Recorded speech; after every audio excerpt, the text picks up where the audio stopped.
In this video, I'm going to show you how you can share your camera with Google Gemini app.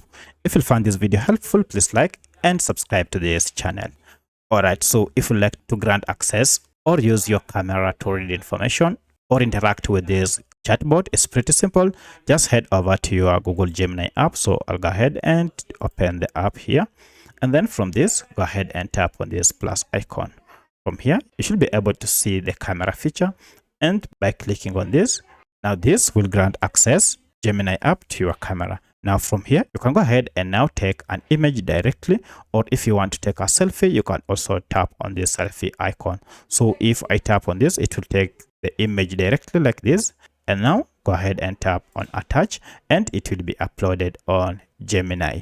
From here, you can go ahead and ask Gemini any question concerning the image. For instance, what is in this image? And Gemini will go ahead and extract detailed information about what it says. For instance, you can see it tells me that the object is a Holy Bible with a dark blue or navy blue cover.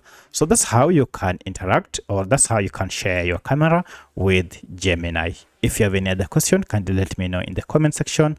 Otherwise, thanks for watching and let's meet in the next video.